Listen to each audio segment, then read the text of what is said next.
안녕하세요, 윌리엄입니다. 오늘은 한 시대를 풍미했던 공주갑부 김갑순 선생에 대해 말씀드리겠습니다. 해방전 삼남지방에 부자 셋이 있었는데 경상도에는 경주 최부잣집, 전라도는 인촌 김성수 선생, 그리고 충청도에는 김갑순 선생이라고 합니다. 오늘은 삼남 세부자 중 공주갑부 김갑순 선생에 대해 말씀드리겠습니다. 이곳은 공주시 계룡면 구왕리 산 72번지로 선생의 부친인 김현종 선생을 모셨던 자리입니다. 지금은 이장하여 모친과 합장한 상태입니다. 전해지는 이야기는 모친이 운영하는 국밥집에 유명한 지사가 방문했는데 당대 발복지지인 금계포란형에 관해 이야기했다는 겁니다. 그것을 들은 모친이 값을 치르고 부친을 이 자리에 모셨다고 합니다. 세간에는 부친의 명당발복으로 공주관하에서 잔심부름하였던 선생이 공주, 아산 등 6개 지역 군수를 지냈으며 나중에는 어마어마한 부를 이룰 수 있었다고 합니다. 그가 가진 땅이 얼마나 많았으면 대전 땅의 40%를 소유했다고 합니다. 그러니 해방 이전 충청 지역의 최고 부자라고 하면 김갑순 선생이라는 것에 누구도 부인하지 못할 정도였습니다. 한마디로 선생은 무에서 유를 창조한 입지전적 인물입니다. 이쯤 되니 이곳은 당대발복지지 또는 속발지지라고 하면서 풍수인이라면 한 번쯤 다녀가는 풍수답사 코스입니다. 보시는 이미지는 부친인 김현종 선생을 모셨던 자리로 올라가는 계단입니다. 짙게 드리워진 입기만이 인생 무상과 세월의 흔적만을 이야기하고 있습니다. 지금은 땅 주인이 바뀌었고 새롭게 묘지가 조성되어 있습니다. 이런 상황에서 이곳을 풍수적으로 논한다는 것은 실례인 것 같아 말을 아끼겠습니다. 이곳은 계룡면 구왕리 산 64-11번지입니다. 원래 모친이 계셨던 자리로 지금은 부친과 합장한 상태이며 선생 또한 이곳으로 이장하여 가족묘를 조성하였습니다. 도로 사정이 좋지 않은 당시 상황을 생각하면 이 높은 곳까지 운구하고 묘소를 조성하기가 쉽지 않았을 텐데 시멘트로 계단까지 만들어 놓았습니다. 정성이 대단합니다. 그건 그렇고 죄송스럽게도 이 자리는 명당이라고 할 만한 자리는 되지 못했습니다. 이 대목에서 내룡과 당판을 보면 진열을 생성할 만한데 그렇지 못한 것에 의문이 들었습니다. 그래서 생기를 따라 올라가 보니 맨 위에 조화용 장군의 묘소가 있었습니다.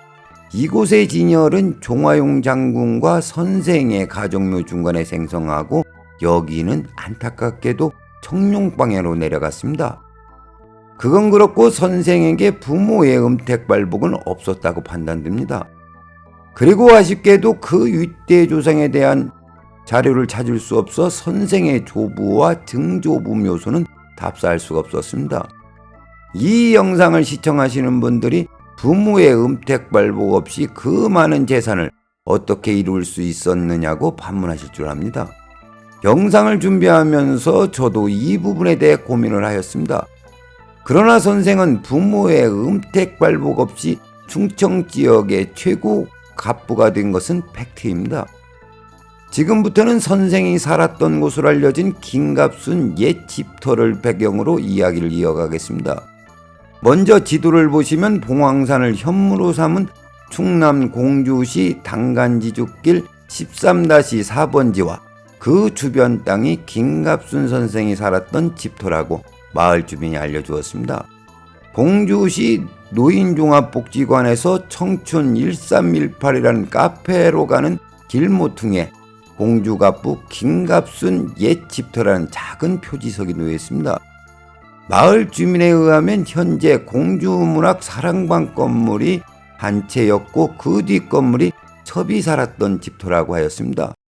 안채로 추정되는 자리는 생기처지만 이 자리 때문에 부자가 되었다고 단언하는 것은 무리라고 생각합니다. 그 이유는 주변 환경이 많이 변했고 생기처에서 선생이 태어났다거나 또 얼마나 기거했는지를 알 수 없었습니다.